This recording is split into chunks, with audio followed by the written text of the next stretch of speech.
A diferença grande da avicultura para a nossa região é a diferença espacial. Então, você pega uma discussão de uma atividade produtiva, agropecuária, extremamente intensiva, e você traz ela para uma região de clima quente, úmido, no meio da maior floresta tropical do mundo.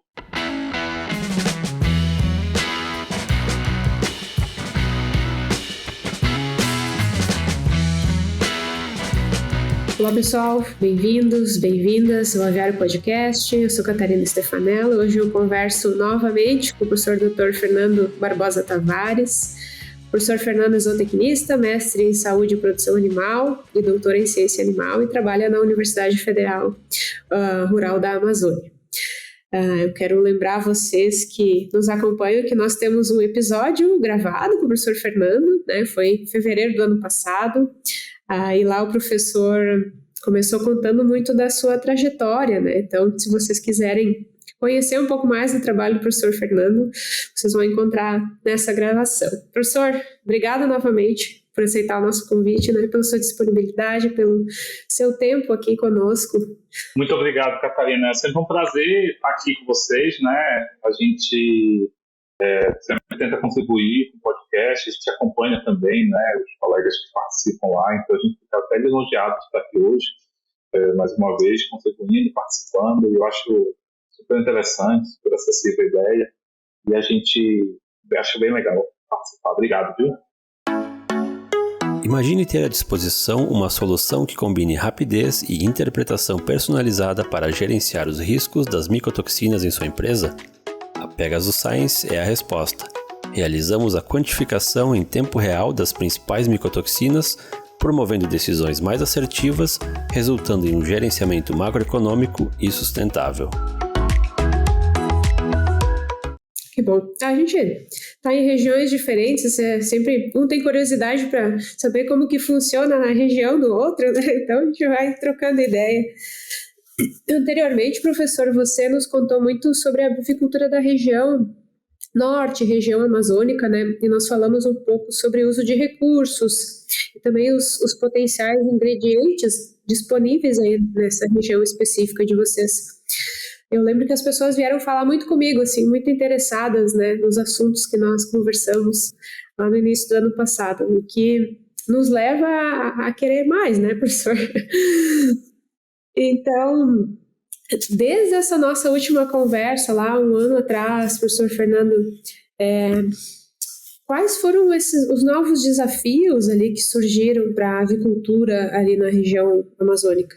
Então, Catarina, eu sempre converso, eu falo muito sobre isso, né? A avicultura, ela é uma atividade produtiva muito igual, muito parecida, assim, para as diferentes regiões, né? Isso é uma coisa que é muito do pacote tecnológico da avicultura, né? A diferença grande da avicultura para a nossa região é a diferença espacial. Então, você pega uma discussão de uma atividade produtiva, agropecuária, extremamente intensiva, e você traz ela para uma região de clima quente, úmido, no meio da maior floresta tropical do mundo, um dos maiores santuários de biodiversidade, mas que vive aí, alguns milhões de pessoas vivem nessa região. Então, a gente tem uma complexidade de informações muito grande. E o que a gente vê? Eu vou tentar dividir a fala aqui em dois momentos. Eu vou falar primeiro sobre o que a gente tem feito, né? Então, a gente continuou aquele trabalho dos bioprodutos. A gente tem colegas parceiros, vou até deixar um abraço aqui para a professora Lorena, lá da UFPA de Bragança, que não é da área de agricultura, mas trabalha com nutrição de peixe. Então, a professora Lorena, em parceria com a gente aqui, está encabeçando um projeto que foi aprovado na Fundação de Apoio, que trata sobre o uso de bioprodutos, né, de biorresíduos, de produtos da região amazônica para alimentação de camarões e peixes, né, dentro da mesma linha que a gente já estava trabalhando, já estava apostando.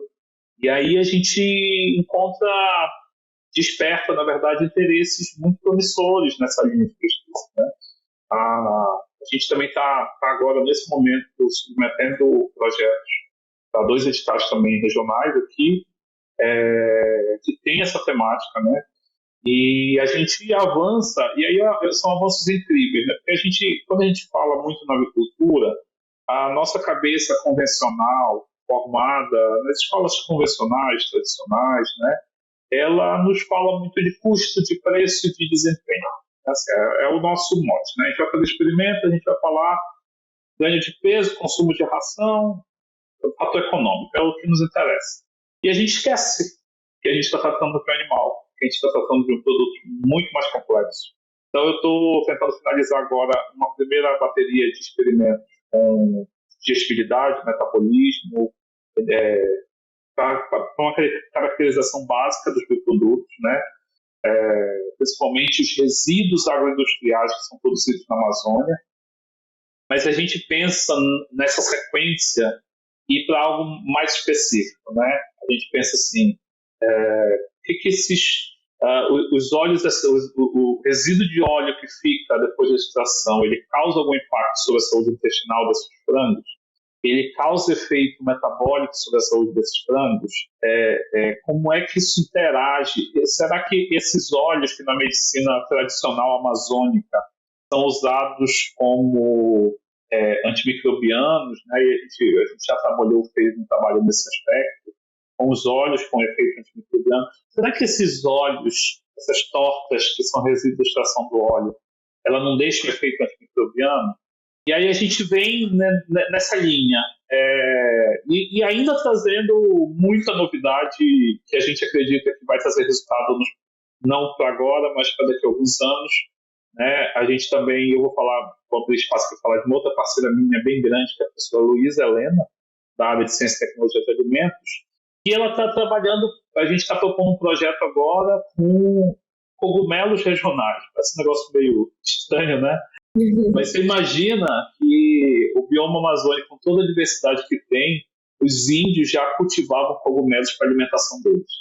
E esses cogumelos eles conseguem se desenvolver basicamente em material vegetal. Então, a cabeça do zootecnista, né, quando junto com a cientista de alimentos, pensa assim, eu tenho cogumelo altamente proteico crescendo num substrato extremamente rico em lignocelulose, então tinha um potencial de uso aí. E os índios cultivavam isso, ou seja, o cultivo desse cogumelo, dessas cepas, é extremamente simplificado. Então a gente está nessa linha de pormenorizar, sabe? A gente sabe mais ou menos a inclusão que dá para usar, a gente já sabe, e em breve a gente deve terminar a submissão do artigo, a gente já sabe mais ou menos qual é a digestibilidade deles, a gente já tem um parâmetro geral, né? A gente já sabe, inclusive, a gente testou produtos que tiveram efeitos tóxicos que não têm registro na literatura, né? Que os animais, também vai sair um artigo separado sobre isso, que os animais desempenharam pessimamente, que tiveram que interromper experimento. Então, assim, a gente tem bastante informação básica. A gente precisa agora avançar nas informações mais precisas, né? Não há nenhum registro em literatura, por exemplo, dos perfis de aminoácidos desse produto, nenhum. E a gente não sabe o que vem, o que ganha, o que não ganha, então esse é um desafio que a gente tem, né? A gente ainda carece na nossa região, assim como em várias outras no país, da questão de financiamento da pesquisa, né? O financiamento de pesquisa é algo bastante delicado no Brasil, né? Porque a gente acaba fazendo financiamento do básico, né? A gente não consegue fazer o financiamento para avançar. Então, nessa primeira linha, é isso que eu tenho trabalhado principalmente. Eu tenho trabalhado com bioprodutos, com reutilização de resíduos, e tenho trabalhado também com esses potenciais de utilização, né? Quando a gente vê, aí é engraçado isso, que quando a gente vai para o mercado, né, os alunos já estão trabalhando, e aí começa a conversar, e aí começa a ir, e aí a gente vê que a galera já está começando a enxergar isso como um potencial bom, né? Já começa a questionar, já começa a querer fazer teste em granja, e aí isso tende a avançar. A gente não tem segurança completa hoje para fazer recomendações, porque a gente precisa de mais estudos direcionados, né? E eu acho que é uma questão de responsabilidade nossa a gente fazer esses estudos com mais responsabilidade, mas a gente já tem os primeiros passos, né, os primeiros caminhos, que para a gente é bastante interessante, promissor, e aí a gente se empolga um pouco, né, com isso, dá um pouco de paixão aí no caminho. Então esse é um primeiro cenário. quando a gente fala da agricultura da região norte, e aí eu vou falar de mudança de cenário mesmo, tá? Há pouco tempo atrás a gente tinha pequenos produtores de ovos ou médios produtores de ovos, né? Eu até brinco com uma colega produtora que ela fala que ela é pequena, né? E ela tem 40 mil galinhas. Aí eu digo, não, você já está pequena, mas... Não, eu sou pequena comparada aos grandes, né? Não, ok, pequena comparada aos grandes, né? Mas 40 mil é um número expressivo já de galinhas em gaiola e tudo mais. E aí a gente tem o aumento desses produtores de 40, de 100 mil galinhas, e aumento de pequenos produtores também. A gente tem a experiência aqui de vários alunos que estão dando consultoria para empresas bem pequenas. A gente está começando com 3 mil ovos, 2 mil ovos dia, né? Então, são iniciativas ainda pequenas. E a gente tem crescido também o número de grandes propriedades aqui na região, né? A gente tem já alguns relatos aí e aí acompanhamento aí de galinhas, de granjas que tem 600 mil galinhas, né? Então, a gente já tem relatos bem importantes e expressivos para a região. Na agricultura de postura, né? Na agricultura de corte, a gente já tem eu não gosto de chamar de desaceleração, né? Mas assim, a gente já tem um recuo, porque a agricultura de corte ano passado, em termos de economia, foi muito prejudicada, né? E aí, isso é um cenário nacional, a gente não consegue nem, o preço não acompanha o preço do produto, a margem diminui muito, né, Catarina? Então, a gente acaba tendo uma retração nesse aspecto, né? Então, esse é o cenário. O que a gente discute bastante, né, que eu acho que depois a gente consegue entrar, qual é o caminho de uma agricultura na Amazônia, né? Quais são os desafios que a gente vai ter aí? E, como eu apresentei no início, né, nós temos a maior floresta tropical do mundo, né? Infelizmente, esses estudos científicos que vêm sendo relatados pela gente não são positivos, né? A gente tem um artigo que acabou de ser publicado na Nature, por exemplo, que se o avanço da mudança do clima continuar no patamar que está, em menos de 28 anos, a Ilha do Marajó, 38% das regiões de campo vão ser alagados, né? Então, nos preocupa muito isso, né? Assim, como morador da região, como nativo da região, como filho de marajoaras, isso é bem preocupante, né? E eu ainda fico num dilema, né? Porque eu também estou no agronegócio, que muitas das vezes é bastante criticado, massacrado, né? Pela grande mídia, pela mídia menor, e às vezes também por muita falta de conhecimento, né? Eu sempre costumo falar, Catarina, que tem uma coisa que é muito relevante a gente falar. É igual quando a gente fala de política, né? A gente fala como se política fosse uma coisa ruim, mas na verdade existem bons políticos, existem políticos ruins. A gente não pode significar que todo político é um político ruim. E eu falo isso a mesma coisa para todo mundo. O agronegócio ele é formado por pessoas, por produtores rurais, por empresários, e a gente tem pessoas incríveis que se preocupam, que têm até responsabilidade social mesmo, e a gente tem pessoas que não seguem essa cartilha, né? E a gente acredita bastante até que o caminho para a gente resolver isso é separando do mercado e deixando no mercado claramente quem é bom, né? Quem é vantajoso para o mercado e quem segue as diretrizes, né?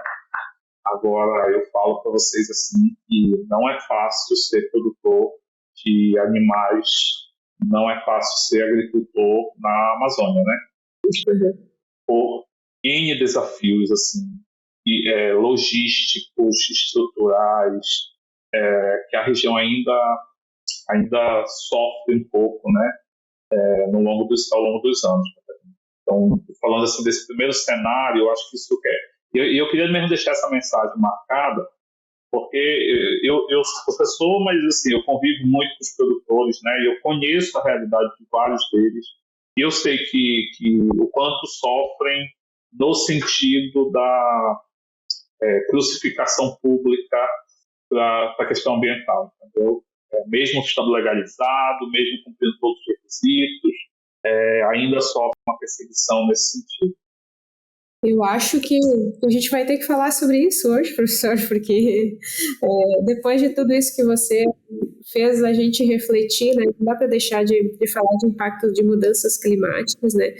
E, na verdade, assim, antes de nós entrarmos um pouco nisso tudo que eu acho que ninguém melhor do que pessoas que conhecem a realidade da região para falar sobre isso, né?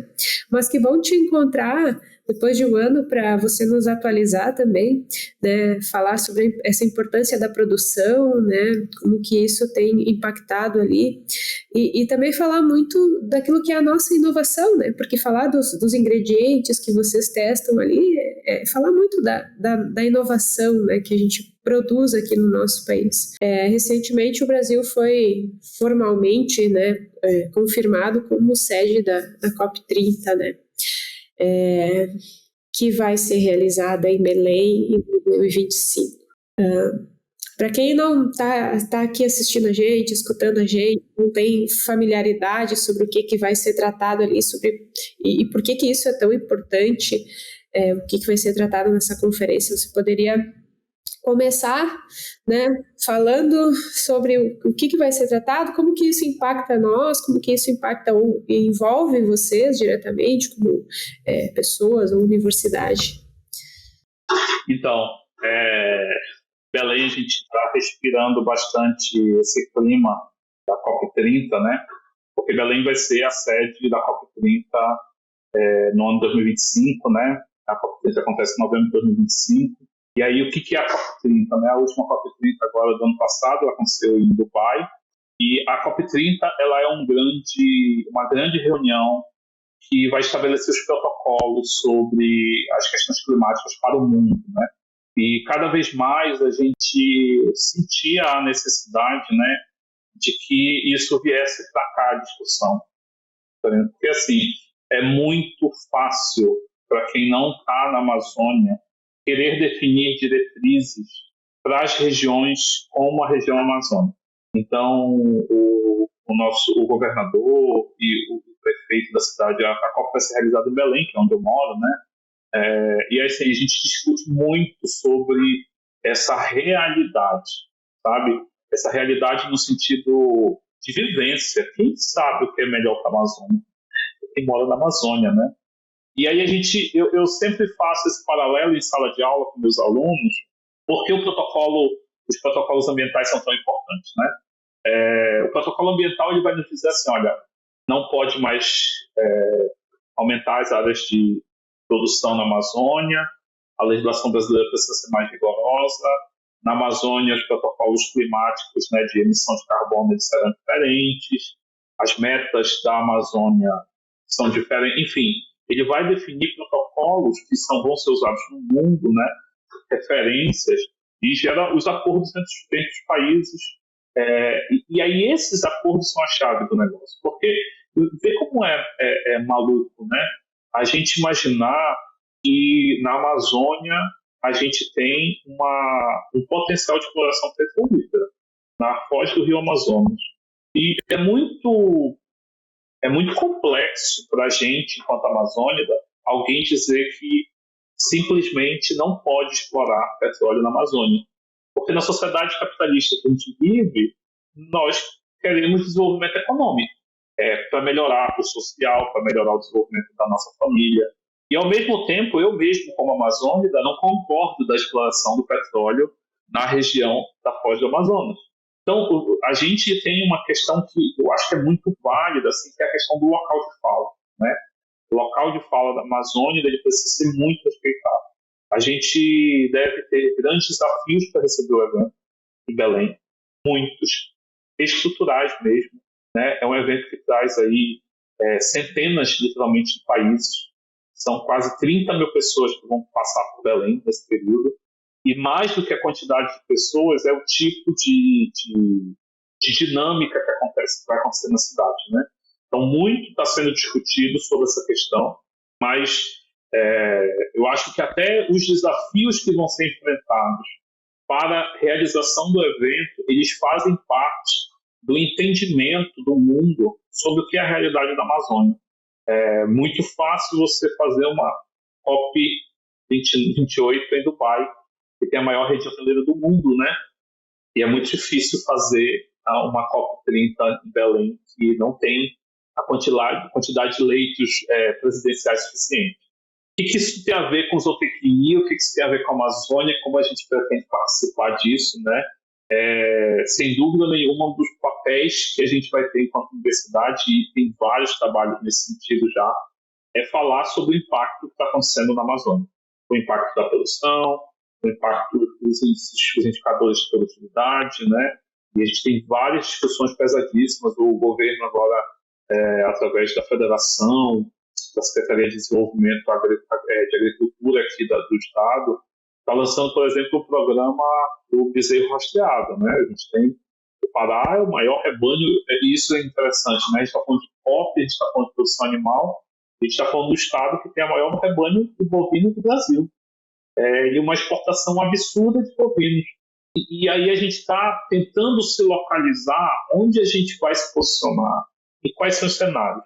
O cenário é tão desafiador, né, que eu falo com os colegas, que a gente nem sabe. A gente não sabe hoje qual é o impacto real da produção animal na região amazônica. Uhum. Recentemente a gente está fazendo uma parceria com uma iniciativa privada aqui para aumentar a quantidade de estudos na área de agricultura sobre a questão ambiental. E aí a gente entra numa outra conversa, né, que eu vou me aprofundar, e aí você me interrompe também se você tiver dúvida, que a gente vai... Que é a questão assim, eu tenho o impacto da produção de frango na Amazônia. Qual é esse impacto? Eu não sei. Eu não sei hoje, eu não tenho uma contabilização, por exemplo, da produção de dejeto da agricultura na região. Mas eu tenho vivência prática em alguns aspectos. E olha como é interessante. A guerra da Ucrânia, né, aumentou exageradamente o preço dos adubos nitrogenados. E a Amazônia é uma grande produtora de vários commodities agrícolas, né, ou produtos agrícolas mesmo. E quando o adubo nitrogenado fez falta no mercado, lá em 2021, 2022, a primeira coisa que fizeram foi recorrer à agricultura como fonte de adubação nitrogenada, né? E os preços aumentaram absurdamente. E aí uma prática que para a gente na agricultura é muito válida, né? A gente fala o tempo todo em sala de aula, né? Ensina para os alunos isso, reutilização de cama. A gente pode reutilizar a cama várias vezes, porque o custo, a logística de produção, o preço chegou a ser tão interessante, Catarina, que os produtores estão fazendo uso único de cama. Uhum. Uso único? Porque o custo o valor de venda pagava o custo de logística. Sim. Então, o preço de venda pagava o custo de logística, o produtor vende a cama a cada lote. E olha como é mais interessante essa discussão, né, que a gente fala como se a agricultura fosse uma atividade isolada, mas chegou um momento em que as empresas maiores, as produções maiores, foram e negociaram com as empresas de agricultura toda a cama delas. Um efeito que aconteceu, os agricultores de horta das regiões que circulam a agricultura ficaram sem adubo para suas hortas. Então a gente tem um impacto ali também da pequena produtora, o cara que produz alface, que produz tomate, aquele cara, aqui a gente tem um cheiro verde, né, que é um coentro, né, um cheiro verde, tal, esse cara não tinha mais o adubo que antes ele pegava quase de graça, né, no preço irrisório para fazer a adubação. Agora ele não tem mais, porque 100% é vendido. E aí entra o governo, entra a Emater aqui, negocia com a prefeitura, conversa com as empresas para uma parte desse produto se manter na agricultura familiar, para não desestabilizar economicamente a agricultura familiar, porque era a única fonte de adubo que eles trabalhavam há anos, e de repente você tira a única fonte de adubo deles, você vai cair a produção deles, né? E eles também não iam ter dinheiro para comprar o nitrogenado, se os fazendeiros maiores, os produtores maiores já não estavam tendo, você imagina o pequeno agricultor familiar, como é que ele ia fazer para comprar adubo nitrogenado. Então, essa é uma primeira discussão, a gente vai falar de dejeto, né? E quando a gente fala de dejeto, as empresas certificadas, vou voltar um pouquinho, né? Quando a gente fala de crédito de carbono, o que a gente está falando? A gente está falando de mercado voluntário de carbono. O que é o mercado voluntário de carbono? O mercado voluntário de carbono, você tem o mercado regular de carbono, então o Brasil está regulamentando recentemente para regulamentar as práticas de mercado de carbono, e essas práticas dizem o seguinte, quanto as indústrias precisam reduzir de emissão. Então, as indústrias vão ter metas de redução. Eu sou produtor rural. O produtor rural não entrou no mercado regulado de carbono, mas se eu, enquanto produtor, quiser emitir créditos de carbono, reduzir a emissão de carbono da minha propriedade, eu posso entrar no mercado voluntário. E aí, como é que funciona isso? Então, a gente monta um projeto a partir de uma empresa certificadora. Essa empresa certificadora valida o crédito de carbono, gera um certificado com um documento internacional, e esse crédito de carbono é comercializado numa bolsa de valores de crédito de carbono. E aí as empresas que não estão uma empresa lá de produção de automóvel, de uma indústria qualquer, não conseguiu bater a meta de redução de carbono, o que é que ela faz? Ela vai lá e compra certificados e entrega para o governo. Olha, eu consegui bater a meta a partir de... Eu comprei o certificado, o fulano está emitindo menos de carbono e esse crédito ele vai ser positivo para mim. Na avicultura, né, as certificadoras internacionais, por conta da dificuldade de medição, por conta da baixa quantidade de trabalhos na área, por conta da dificuldade, principalmente de medição, elas desconsideram a emissão de dióxido de carbono ou a emissão de óxido nitroso, que a gente vai já conversar, e a emissão de metano pelas aves. Então, eu sempre falo para os alunos em sala, né? A gente fala muito do boi, do metano do boi, mas qualquer processo de fermentação vai gerar metano. Claro, e a gente sabe disso, que a quantidade de metano produzida por uma ave, seja de postura, seja de corte, ela é muito pequena. Mas aí tem duas grandes questões, né? A emissão entérica do animal, ela é difícil de ser medida, é irrisória, taxas muito baixas e não vale a pena. Mas a partir do momento que o animal faz a excreção desse material, e aí a gente tem uma preocupação na avicultura, que é a questão do nitrogênio. O nitrogênio é um gás do efeito estufa. Então, o óxido nitroso, e aí falando em parâmetro, né, o óxido nitroso ele corresponde a 4 vezes efeito mais estufa do que o CO2. Então, para cada uma molécula de óxido nitroso, a gente considera 4 moléculas de CO2 emitidas na atmosfera. Então, ele tem um potencial negativo para o efeito estufa maior do que o CO2. E a pergunta é, o que fazer com a cama do frango, né? Quando a gente fala da agricultura de corte, aí você para essa conversa em 2 momentos. Quando a gente fala da agricultura de corte, a gente tem uma condição. A gente poderia estar fazendo fermentação das camas, né, para tentar reduzir as emissões, fazer a fermentação controlada e depois caminhar esse material para adubação. Como o material já é mais seco, a gente pode também destinar ele a ensacamento, a gente pode fazer um uso um pouco mais controlado dessa cama. Então, a gente tem uma condição ali da agricultura de corte, que é um trabalho mais simplificado, né?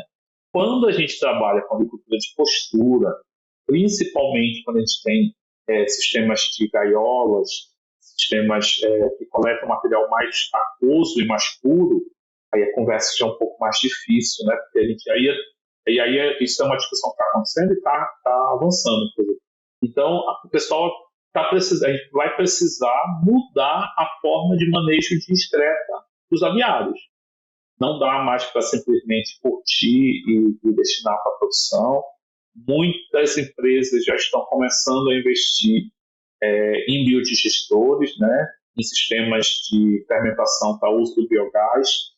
E aí, olha como é legal, o produtor ele poderá ter a possibilidade de usar a produção, usar os VCUs, né, que é a validação de carbono, ele vai poder usar as validações de carbono como renda. Então, ele teria 2 efeitos, 3 efeitos positivos, né? Um deles com a emissão as emissões diretas que não são emitidas, né? Que aí eu falo direto para o pessoal, né? Uma questão social e ambiental também, né? Eu estou na Amazônia, não vou querer destruir o camada de ozônio, vai alagar tudo aqui, o negócio vai ficar feio. Então, isso é uma questão que eu tenho que pensar num pensamento não egoísta, né? O segundo fator é que ele pode usar o biogás na propriedade. E o terceiro é a renda dos créditos, né? Hoje, a renda dos créditos ela varia um pouco do tipo de crédito, né? Mas a gente tem créditos aí com valores são cotados em dólar, né? E os valores bastante expressivos. O que a gente tem visto? As primeiras simulações mostram para a gente que é possível, é viável, apesar da rentabilidade não ser tão imediata. Então, são paybacks aí de 3 anos e meio de retorno, e aí um tempo ali de payback moderado, né? Porque a gente tem um dos grandes desafios aí é a burocracia, né? No sentido de validação desses processos que são caros. E aí um dos problemas que eu vejo aqui é ainda a nossa falta de organização, no sentido de não ter cooperativas, de não ter empresas que consigam se conglomerar, para que a gente consiga mandar projetos maiores. Porque o custo de validação disso é muito alto. Então, pequenos produtores, médios produtores teriam dificuldade porque não iam ter o custo de validação desses recursos de imediato, né? A gente precisaria juntar uma grande quantidade de produtores para ter viabilidade. Esses são de alguns desafios que a gente tem para a Amazônia, né? Acho que eu posso comentar mais uns dois também, que são bastante válidos nesse aspecto da COP30 aí. Eu acho que como eu comentei antes, né? Vocês estão numa região muito pressionada, né? Falando mesmo em pressão ambiental e produção animal, né? E repleta de desafios, e agora, talvez com a proximidade dessa grande discussão, a pressão ela aumentando mais também, né? Eu acho que a gente talvez o professor pode falar um pouco mais de alguns desafios e a gente entrar na questão positiva, né, das agendas positivas que a produção animal no Brasil tem, né, que isso também é interessante. Então, a pressão é muito forte aqui, né, a gente tem um outro aspecto que eu acho bastante relevante falar, né, é que a avicultura ela não consegue se sustentar necessariamente sem milho e farelo de soja, né? Sem produtos agrícolas. Aqui a gente está falando bastante de sorgo ultimamente, também tem bastante, a produção tem crescido aqui na região, mas o milho e a soja grão também aqui na região tem crescido bastante, né? Não o farelo.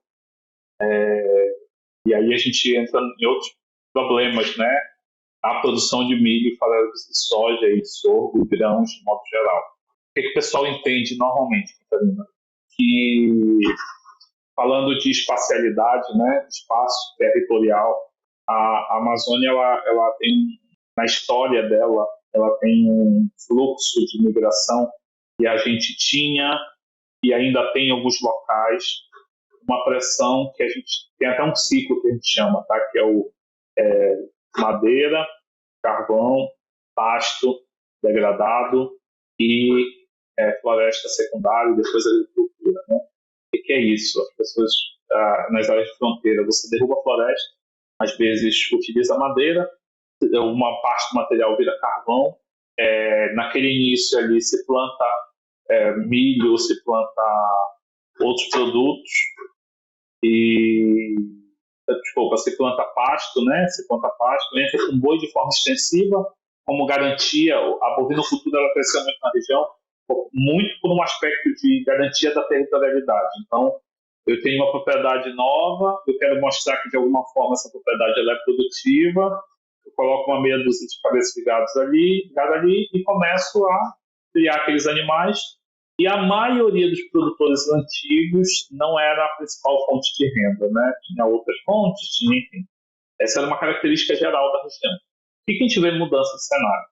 Uma das grandes mudanças de cenário que a gente vê aqui na região é a seguinte: as áreas de produção de milho, as áreas de produção de soja, as áreas de produção de sorgo, de gergelim, que está chegando aqui com força também, elas são áreas que eram pastagens degradadas, ou seja, há 20 anos, 30 anos, essas áreas já eram abertas, já não eram mais floresta, e aí essa região passa a ter ocupação diferente da agricultura.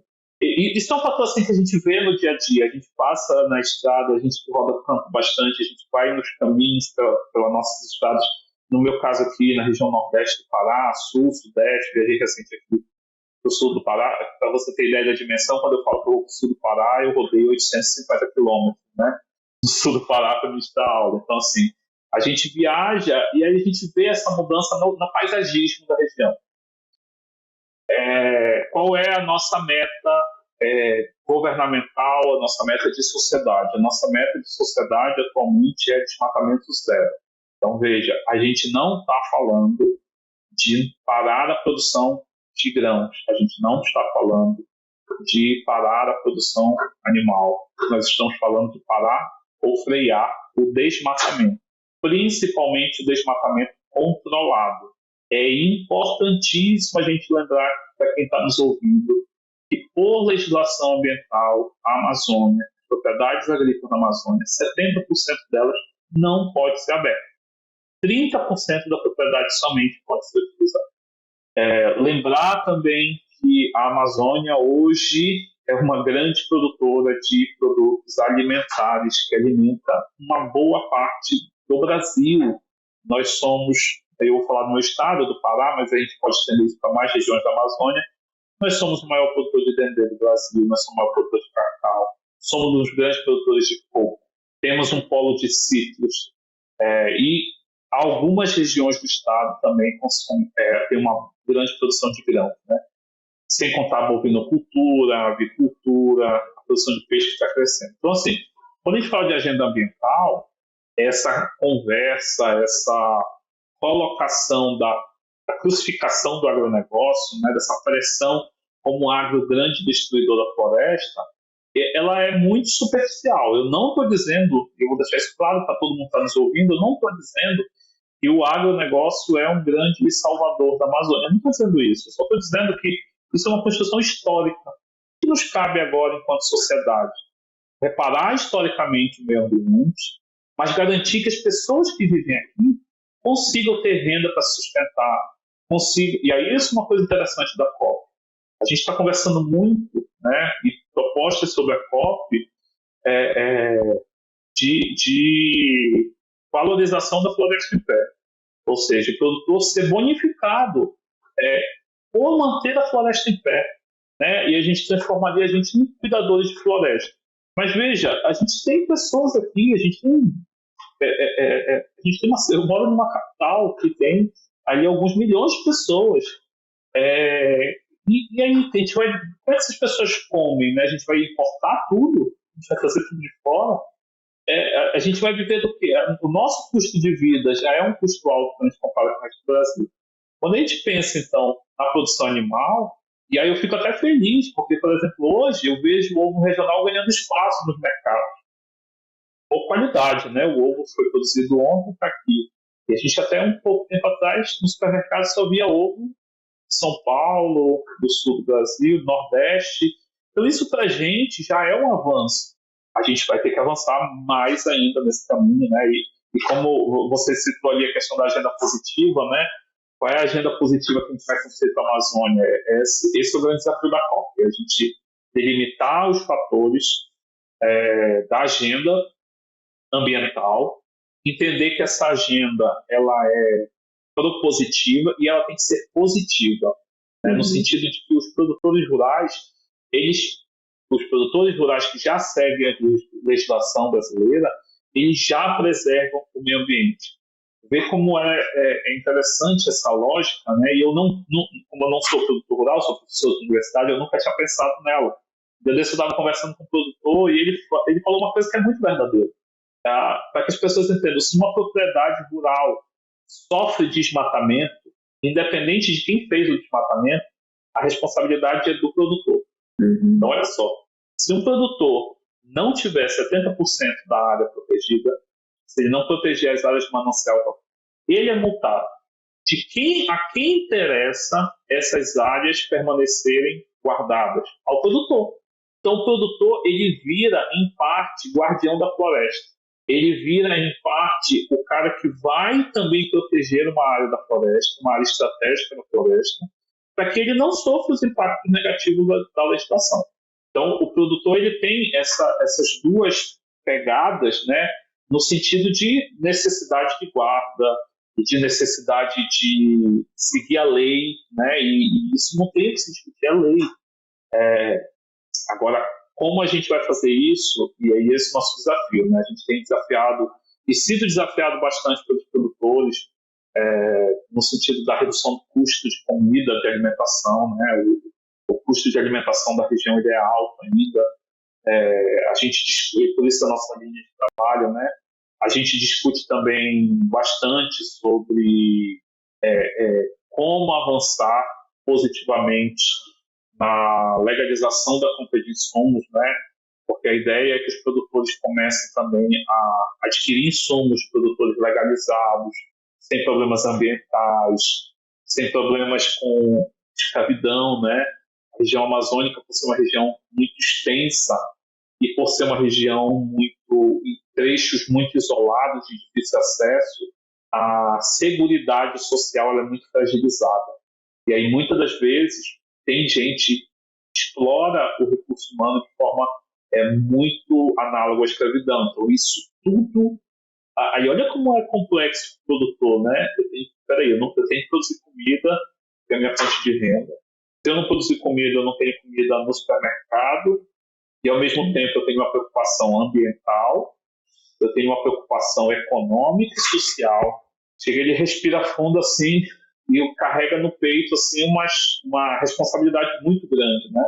Ele quer desenvolver economicamente, ele pensa no seu entorno social, ele precisa pensar no seu entorno social, e ainda mais grave, eu vou falar de social agora, ainda mais grave que isso, eu acho, sabe, Catarina? Porque o entorno social fragilizado, ele fragiliza o produtor também. O produtor não consegue... a gente tem as questões dos crimes ambientais, dos crimes agrários, né? Roubo de mercadoria, invasão de propriedade, marginalização da população rural. Isso eu acho que o produtor também sofre um pouco, sabe? Porque você imagina, tem regiões que não chega... Existe aqui, não sei se aí tem, mas assim, uma coisa que é muito peculiar daqui é que existe não é ambulância, né? Barco de polícia, né? A polícia militar anda de barco em algumas regiões. Por que como ela vai chegar numa propriedade que só chega de barco? Ela tem um barco, né? Então, você imagina um roubo nessa propriedade, e aí esses produtores ficam um pouco fragilizados nesse aspecto. Por isso que a gente tem que ter muita preocupação com seguridade social nessas regiões. E uma questão ambiental. E a questão ambiental, muitos produtores já internalizaram que não é só por uma questão de pressão externa e não é só por uma questão de legislação. E aí eu falo, me incluo, assim, as pessoas olham e dizem assim, mas peraí, tem um pesquisador ali de Manaus que publicou um artigo indicando que a cidade onde eu moro vai alagar parcialmente em 28 anos. O meu filho não vai viver essa realidade. Então, há uma preocupação muito grande nesse aspecto também. E eu acho que a gente tem que pesar esses três fatores. Esses três fatores, se eles forem vistos isoladamente, eles viram um caos. A gente tem que enxergar eles no ângulo de 360, sabe? Sim. Eu acho que isso eram algumas coisas que era importante a gente comentar, né? Muita coisa, né? E, enfim, o nosso tempo está acabando, né? Porque passou muito rápido. Eu acho que ficaram muitos assuntos para nós conversarmos de novo. Isso sim, né, professor? Eu acho que é importante todas essas reflexões, né, vindas de quem vive isso, né? E divulgar e passar isso adiante, né? Eu acho isso sempre muito importante, principalmente no canal, assim como um podcast que fala de avicultura, fala de produção animal em português, para nós aqui escutarmos e termos acesso a todas essas informações. Eu quero te agradecer, professor Fernando. Obrigada mais uma vez, e também quero te deixar à vontade para deixar a mensagem final, né, para as pessoas que nos acompanharam. Catarina, mais uma vez, muito obrigado pela oportunidade de falar, né? Eu acho que eu até falei demais, assim, mas eu sinto uma responsabilidade em termos de Amazônia, né? De falar de Amazônia, eu acho que é uma responsabilidade muito grande. Convido todo mundo, tá? Vai ter a parte social da COP, a parte civil da COP, né? Convido todo mundo a acompanhar, a discutir, a se aproximar dessa discussão, né? Belém vai estar fervendo nos próximos 2 anos aí, com os preparativos, com as reuniões prévias, com os eventos governamentais, e eu acho que era importante também para as pessoas viverem um pouco dessa Amazônia, né? Eu queria também deixar um agradecimento especial aqui a todos os produtores rurais que são parceiros, as empresas que são parceiras nossas aqui da universidade, que recebem nossos alunos, que treinam eles, que depois absorvem eles no mercado de trabalho. Eu acho que isso é diferencial, tá? E a gente tem visto o crescimento e o fortalecimento dessas propriedades, desses produtores e dessas empresas por essa parceria. E era isso, Catarina. Mais uma vez, muito obrigado pela participação, pelo convite, e até a próxima. Antes da COP30 eu volto aqui. Sim, com certeza. Nós que agradecemos, e agradeço também a todos que nos acompanharam hoje, e dizer que nós nos vemos em breve também.